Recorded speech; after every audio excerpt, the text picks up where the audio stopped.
Hello, and welcome to Lecture 3 of the Acceleration Unit in Phys 1104. And this lecture is mostly going to be about working problems, so it's going to be a lot about technique and not much new theory. Sometimes being able to sketch the graphs of these will help with the solution of these problems, and I'll show you an example of that. And so I'll just remind you, this first one is in the form of a straight line. The second one I didn't tell you, but you can see x goes as t squared, and so it should be parabolic. The third one is a little harder, but if you take the square root, you can see that v goes as something like a square root of x. The other thing that's going to be useful is going to be to realize that you can put these into some different forms. And you've sort of already seen some of this, right? You can use delta x as xf minus xi to rewrite things. And you can also use delta t and let your ti be 0, because you can always set when t is 0. Then you only have one time, and so you might as well just call it t. There's a key feature of these equations which leads to a general strategy for solving problems. So I've color-coded them so that you can see that there are 4 variables in each of these equations. And that means if you know 3 variables, you can find a 4th if you just pick the right equation. And there's our general strategy. I'm going to start with a pretty simple problem. So here's the problem, and what I think you should do right now is pause the video, read the problem, and then draw a picture that summarizes the situation and includes the information that you know. Here is my summary drawing of the situation. So you note I've shown the person standing by the edge of the roof, they're throwing the ball up. I've indicated the information we've been given about the initial upward velocity. I've indicated that the ball comes down here, it starts 8 meters above the ground, and I've indicated down here that what we're looking for is this final velocity. And I've said y on these, which is implying that I'm going to set axes with the y-axis vertical, but that's probably what you would assume anyway. About axes, that's going to be really important. But I'm not going to set them yet. I'm going to let you see why we have to set them. The next thing you should do is just write down all the things you know and write down what it is you don't know that would be perhaps nice to know. So I'm going to set that up. There, I've written out the names of all the variables we might know or might want to know. And I've already noted what it is we're looking for. It's vyf, and so I'm going to indicate that. And now we need to start plugging in what we know here. The first thing to note is to be able to know yi and yf, we need to know where our origin is. So you probably want the axes set up like this. And this actually isn't how I want them, but I'm going to do it your way this time to be nice. Except I'll warn you, this choice of axes is going to lead me to make an error that I'm going to deliberately make. So I'll do that to make a point. And now you might choose to put the axes up here, or you might choose to put them down here. I'm going to put them on the ground. Doesn't really matter. So now I can start filling things in. Our yi is 8 meters, right? 8 meters in the positive direction from the origin. Yf, we're ending right at our axes. I'll just, before I go any further, say you might be tempted to think vyf is 0, right? Surely the ball hits the ground and stops.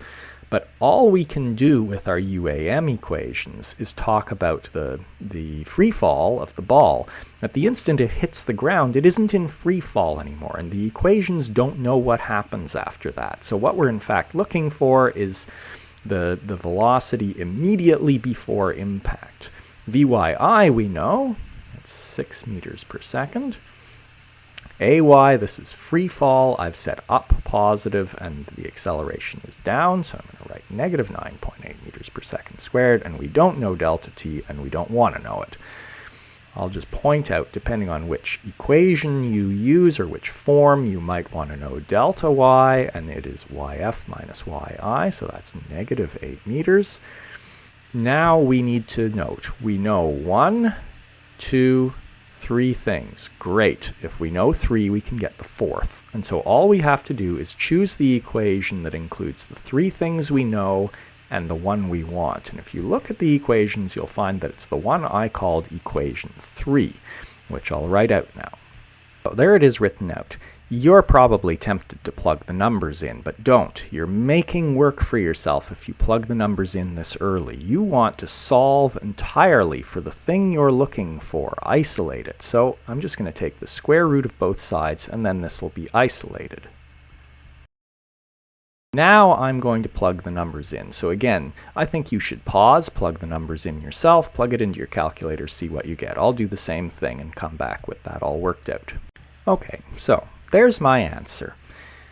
And maybe you got the same thing, but remember I said I was going to make a deliberate mistake? Have you spotted my mistake? Because there's something wrong with this answer. So the point I want to make is you should always stop after writing the number down and check it and see if it makes sense. And on your assignments, I'll say there will be no marks for the final answer, but there will be marks for thinking about your final answer and saying whether you believe it and why.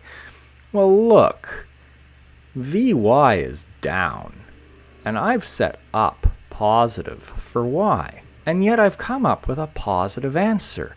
This should be negative, so clearly I've made a mistake. What did I do? Well, this one's a little subtle. When I took the square root, there should have been a plus or minus here. And we know the VYF we're looking for is negative, so the one we want is negative 13.9 meters per second. There's the answer we want. And you can think now about the size of that. It seems pretty reasonable for falling something like 10 meters to the ground. It should be going pretty fast. Before I move on from this problem, I just want to point out a common misconception with motions like this. We already know when this ball is going up, it's slowing down, and so the acceleration is in the opposite direction to the motion. And we know when it's going down, it's speeding up, so the acceleration is in the same direction as the motion. So the acceleration's down the same time. Well, of course, it's a constant acceleration of g down. What's the acceleration at the very top? A lot of people have a misconception that it's 0, but if they say that, they're mixing up acceleration with velocity. Just think about it. If you threw a ball up and it got to the top of its trajectory and had a 0 acceleration, that would mean its velocity wasn't changing. And that would mean it would get there, it's at rest, its velocity isn't changing, and it would just hover there. Well, I've never seen a ball do that, and that's because the acceleration is still down. Otherwise, at that instant of rest, the next instant, it wouldn't be going down. So here's the last one I'm going to show you, and this is mostly going to be a sketch of a solution, but it's mainly to show you how our graphical interpretation of the equations can be really helpful. So read it and draw your picture. Okay, so here's my picture, and I've set my axes at the starting positions of the players at the blue line, and I've indicated some variables that I know, and this has given me a naming convention for my variables, and I've done the setup here. So why don't you fill in what you think these are, and I'll do the same thing while you pause. Okay, so there's everything filled in, and hopefully you've come up with the same things. And note in red here, this is what we're looking for. And the really key thing to recognize is that we want the instant when XAF is equal to XBF. Okay, and since both of the xi's are 0, that's actually also when delta XA is equal to delta XB. And this is the insight you need to solve this question quickly. So note that if you were to draw an x versus t graph for these two, here's roughly what it would look like. Player A is moving at constant velocity, and they pass through x equals 0 at t equals 0. So their x versus t graph is a straight line that looks like that. Player B starts at speed 0, so horizontal over here, and they're speeding up And so their x versus t is some sort of a parabola that looks like this. And the instant we're interested in is when those graphs cross. That's when xa equals xb, or delta xa equals delta xb. Okay, well, this picture actually shows us exactly how to solve, because we're looking for the intersection of this line with this parabola. And we know that line, which is delta xa, has to just be Vx initial, which is the same as final or whatever, delta t. And we know delta xb has to be Vxb I delta t plus a half axb delta t squared, right? This is basically equation 2 of our UAM equations. Actually, this one is 2, except that acceleration is 0. And we're just setting these equal, right? So we can just write Vxa I delta t equals Vxb I delta t plus a half axb delta t squared. And if you look at that, note, we know this, that's in fact 0, which makes this simpler. And we know this. And so the only unknown in here is delta t, and so we can solve this. So I'm going to leave you to solve it. I'll show you the answer. So you go ahead and solve this for delta t. So there it is, solved. I come up with a delta t of 6 seconds. Now note, I haven't quite answered the question yet. We didn't want delta t. We wanted how far they've gone. But at this point, you can probably see how to do this quickly, and I'll leave it to you.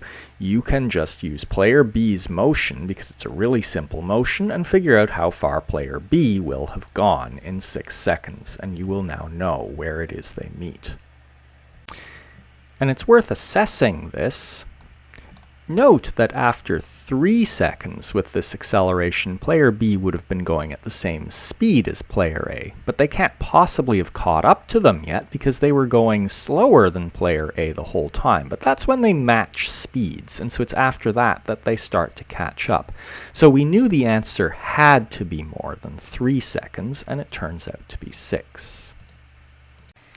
I was going to have 3 examples in this video, not 2, but I couldn't fit all 3 in. So I'll put the third video as a supplementary video that won't be included in the lesson in Moodle, and you can watch it at your leisure when it's convenient. You should find it helpful perhaps for the assignment.